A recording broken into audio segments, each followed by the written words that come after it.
বেওয়ারিশ কুকুর বিড়ালদের বিশেষভাবে রক্ষণাবেক্ষণ করতে হবে। যেমন তাদের জন্য স্থায়ী প্রজনন নিবারণ এর বন্দোবস্ত একান্ত প্রয়োজন। প্রতিটি শহর, প্রতিটা এলাকায় এদের জন্য অভয়স্থল, নিরাপদ আশ্রয় কেন্দ্র তৈরি করতে হবে। এ কাজের জন্য উদ্ধারকর্মী দল গঠন করতে হবে। টার্কি ও আরব আমিরাতকে এ ব্যাপারে মডেল হিসেবে অনুসরণ করা যেতে পারে। জরুরি ভিত্তিতে উদ্ধারকৃত পশু পাখির জন্য একটি আবাসন স্থান প্রয়োজন।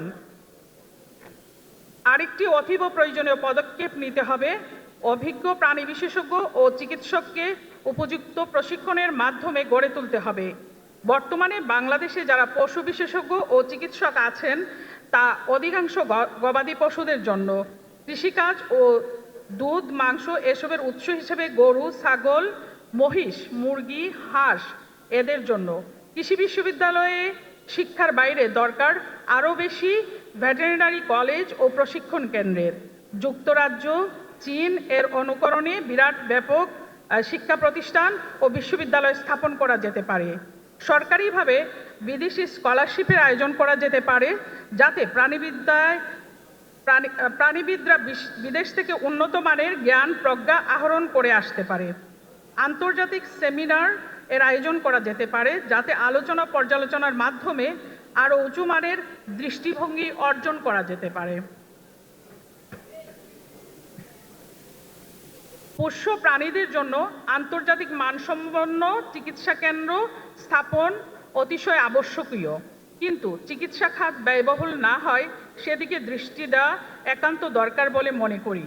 ক্ষুদ্র প্রাণীদের ভূমিকা সমাজ ও প্রকৃতিতে অপরিসীম। খরগোশ, বিড়াল, কুকুর, বিভিন্ন রকম পাখি প্রকৃতির সৌন্দর্য বর্ধন, বিনোদন, প্রকৃতির আবহাওয়া সুরক্ষায় অভূতপূর্ব অবদান রাখে।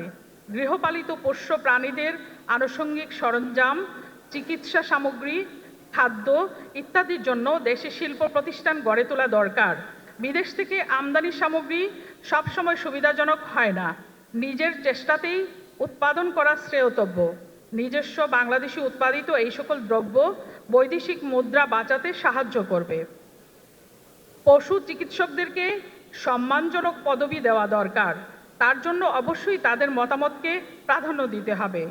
লাইসেন্স ব্যতীত কেউ যেন প্রাণী চিকিৎসক রূপে ভুয়া ক্লিনিক খুলে সস্তা চিকিৎসা দিতে না সাহস পান, সেদিকে সুতীক্ষ্ণ দৃষ্টি রাখতে হবে। স্কুল কলেজের পাঠ্যক্রমে অন্তর্ভুক্তি, প্রাণী কল্যাণ ও প্রকৃতির ভারসাম্যে তাদের অবদান নিয়ে পাঠ, জনসচেতনতা ও পুরস্কার, প্রাণীবান্ধব কর্মকাণ্ডে উৎসাহ ও পুরস্কারের প্রথা চালু করে অনুপ্রেরণা দিতে হবে। বাংলাদেশ অ্যানিম্যাল ওয়েলফেয়ার অ্যাসোসিয়েশনের একটি হেল্পলাইন নাম্বার থাকা দরকার, যেখানে মানুষ নিপীড়িত পশু প্রাণীর সংবাদ দিতে পারবেন এবং সাহায্যের নির্দেশনা পাবেন। বিদেশি কুকুর বিড়ালের অবৈধ ব্রিডিং আইন বন্ধ করতে হবে। আগামীতে আমরা যদি আমাদের দেশটাকে প্রাণীবান্ধব করে গড়ে তুলতে পারি, তবে তা হবে মানবিক ও ইসলামী উভয় দৃষ্টিকোণ থেকেই একটি মহৎ কাজ। কারণ প্রাণীদেরকেও আল্লাহ সৃষ্টি করেছেন এবং প্রকৃতির ভারসাম্য রক্ষায় তাদের অপরিসীম অবদান রয়েছে।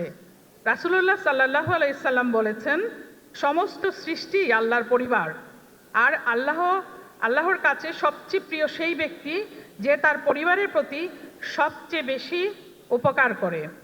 বাইহাকি।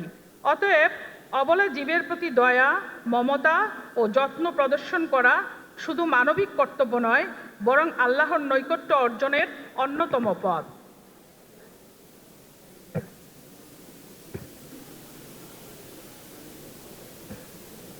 পরিশেষে আমার অতি প্রিয় নেতা জনাব তারেক রহমানকে আজকের এই মানবিক ও ব্যতিক্রমী বিষয়ে দৃষ্টি দেওয়ার জন্য জানাই প্রাণঢালা শুভেচ্ছা ও কৃতজ্ঞতা।